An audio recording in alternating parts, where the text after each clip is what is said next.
Hello and welcome to another interactive session of Kasi Talk on Set.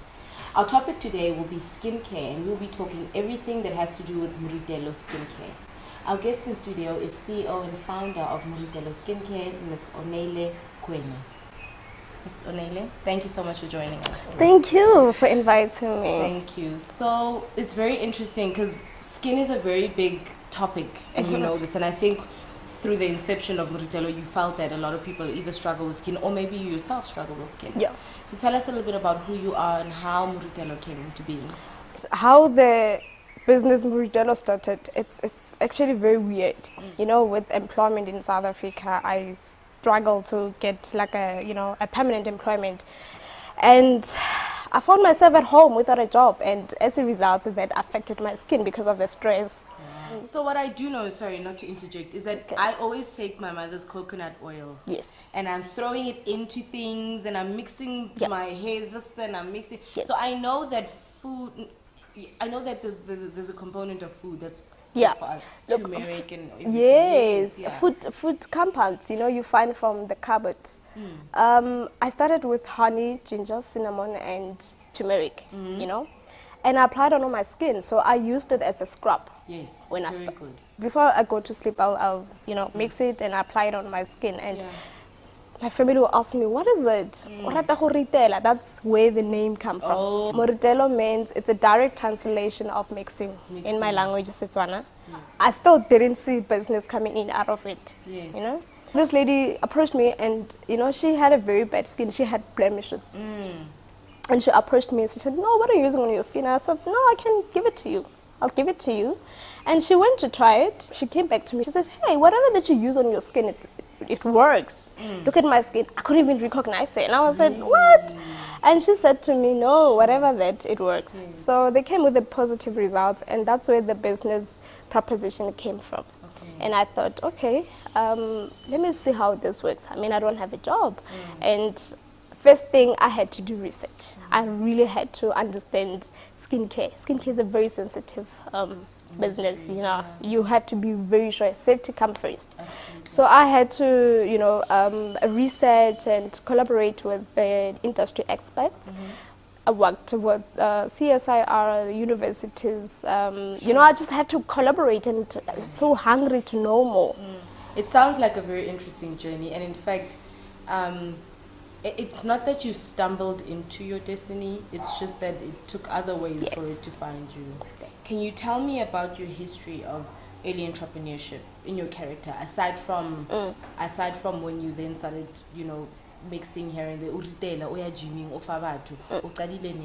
Okay, so personally, I've always loved business. I think I've always been selling in my life. Really? Yeah. I was selling bags. Handbags. I was selling shoes when I was a student. I was also selling butle. It's amazing, a little home choice. Yes, something like that. Yes, I started with that. Really? I was still a student and I always carry my big bag. And people always tell me like, Nelly, you are so inspirational and you are so calm and you're so crazy. And so I was doing the delivery while I'm pushing the study. Yes. Okay. So I think the other thing again is I've always valued money. Ching ching. Who doesn't want to double up on their coins? Yeah. So I've always loved business, but I didn't know which business I'm going to be in, And skincare at that time, it was not one of them. Entrepreneurship, rather, it's so complex. It's a beautiful thing, but it's very complex, and you need to have a passion for that. You need to also work hard. You need to research. Research is the most important thing. You need to also collaborate with others and get information. What do you mean by that? Collaborate? Who are these others? So you need to attend events. You need to go to entrepreneurship workshops. You need to, engage with others. Basically, understand what are their struggles. What is it that you can learn from them? Move together. And learn from them. Most importantly. Do you believe entrepreneurship is a natural talent, or should it be learned? Yeah, it's a natural talent. But it's a natural talent. Would you then argue that everyone can be an entrepreneur? Yes. Really? Yes. Okay. If we learn and if we understand the fundamental aspects, So what you're saying is we can all be born with it, but through learning and refining and shaping, then we're guaranteed more success. Definitely. Okay. Do you think it should be taught in school? Definitely. That must be compulsory. Why?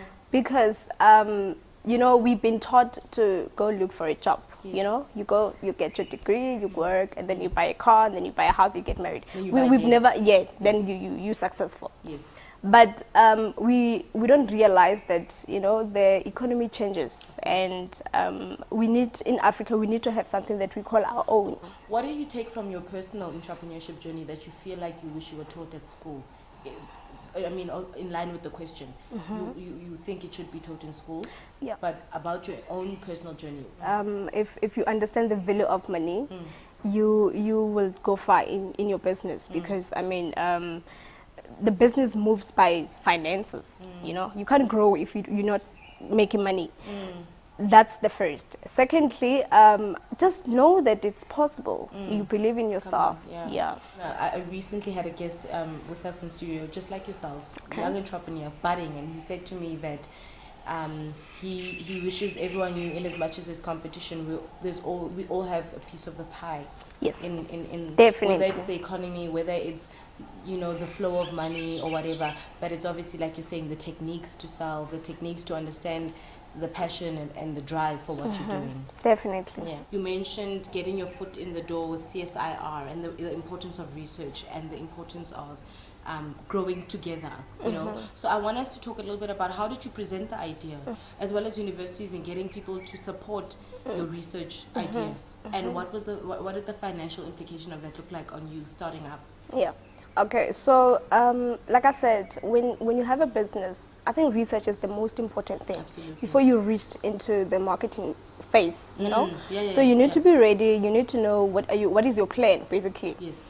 And with me, what happened was I took my time. I was not under pressure. Remember, I was unemployed.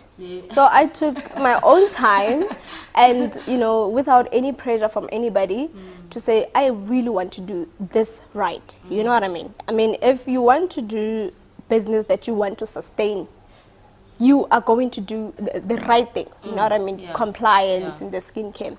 So what happened with me was I was knocking on the doors, literally. I was going there. I firstly started with the CSIR, because they have a very good relationship with the Innovation Hub, and I'm part of the Innovation Hub. So it was so easy for me to access, you know, that How that did space. you get into the Innovation Hub? I went to them. You went to them? There were some sessions where you had to present your idea. Got it. Yes, you have to, you know, state your reason. What are your selling points? Stand Just your simple ground, things. yes. You know, how you're going to, you know, cover your or deal with the challenges should you be in this business. So what happened was, and then they selected 5, and fortunately Moritelo was one of the people who've been selected. So that's why I ended up being under the Innovation Hub incubation program. Wow. So with incubation, it opens a lot of doors, And networking. And the minute you mention the Innovation Hub, and I think that's when you feel comfortable to even go, you know, knock on big doors. So they have a good relationship with the CSIR, and I went to them. I told them, and I was approaching everyone, basically, even with the universities. I went to them. I told them, look, I don't have any experience with regard to this space, and I know that you guys have students, PhD students or master students, who are doing the research with the skincare. What happened to that information thereafter?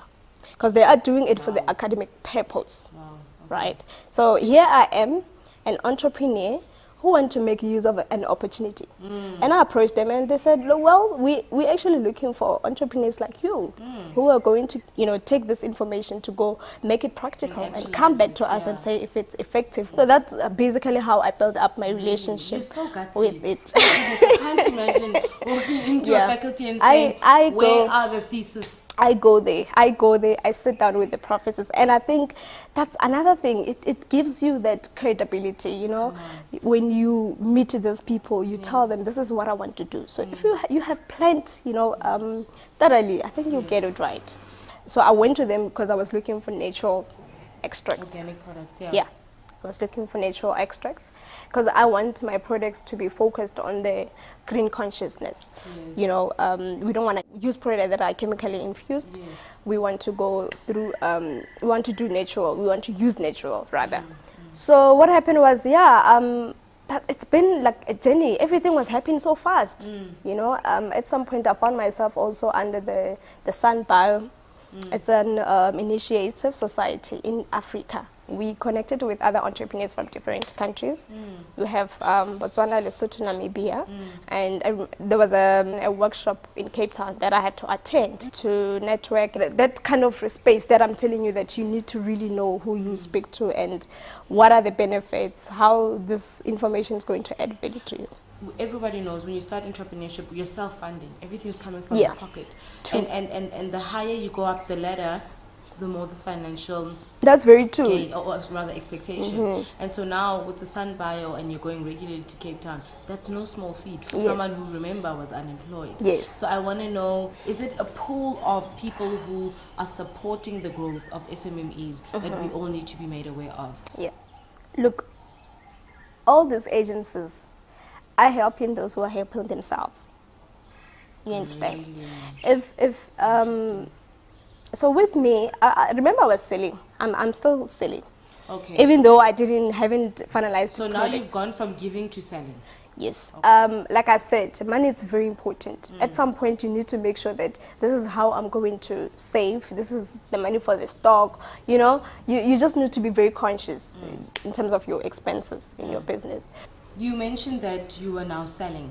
Right now you've gone from giving to selling. You've gone from sort of prototyping or piloting to now understanding that what you have is something with of value on the market, and now you can price it. Yes. Right. How did you identify, or who were your customers, and how did you know where to place your price point? So Moritelo is a business that gives solution. Firstly, I need to know that customers that are buying skincare are looking for the product that are going to be effective on their skin rather. You know, we talk blemishes, we talk dark spots, we talk acne. That's why I had to go through the intensive research in terms of finding what are the best ingredients and what are the causes of those things. Before you even solve something, you need to understand what is the problem, why is acne there in the first place. Now you'll be able to actually give the possible solution. With me, I wanted to target African skin, people here in South Africa. So what do you have for us today? So what I'm holding is the deep cleanser. But what else did you bring for us today? The anti-blemish cream, and then I also have the body butter. Can you hold on to that for me? Okay. And then what we have here is the body butter as well. Yeah. Okay. So which of these would you say is your best seller? The facial treatments product. Okay. Yeah. Yeah. Those are moving, and I've been getting quite a beautiful feedback from my clients. Yes. And as a marketing strategy, Moritelo decided that we are going to use our happy clients as our unpaid ambassadors to show that before and after. So how does that work? Do you give them one free product a No, month? they buy. They buy and they go use the product. They come back. Yes. Yeah. So we've been getting quite a good feedback from them. See this. Yeah. Yeah. Before I even get to have this product, I had to sit down in a lab, with the scientist and say, look, this is what we're going to do. That's what we call stability test. Moritelo, safety is our first priority. So we work with industry experts, and we're 100% sure that our products are safe to use and are natural. So there's no oil base in here that might make someone feel like, oh, that area, my A zone. No, we never had anything like that. No, Okay. no. If this is anti-blemish, does it help with acne as well? So we have a market for women with like conditions like that, blemishes, dark spots, and then we want to have a market where we focus on teenagers with the acne condition. Okay. So that it's still on research base. Okay. We're still working on it with the the universities, and yeah, that's where we are heading. Let me tell you, this is miracle butter. She's not going to tell you. But before we started, she put it on. And she said to me, oh, but your hands are so dry. Just putting it out there, my hands are dry. And we started with it, and I said to her, by the time we get into the segment, we're going to use some of this, and you're going to explain to me what's in here. This is the shea butter. This is for the body now. It smells really nice. It does. So it's amazing, especially in winter time. Here we love things, I'm telling you. So you said this is good in winter. Even for litsatsi, because it's got the SPF 20. I want us to talk a little bit about some of your challenges, your greatest challenges. Look, if you have a business, you're going to have challenges. What matters most is how you're going to deal with them. So my daily challenges, customers, when they feel like, how is it, are you selling this? Do you make this? Please don't burn my face, you know. That kind of response. You also come across with issues of, accessing funding. You also get challenges in finance, you get challenges in business itself. I'm talking marketing. What is the plan going forward? For me, because I really research, I believe in researching. Before I do something else, I need to know what I'm getting myself into. How am I going to do this?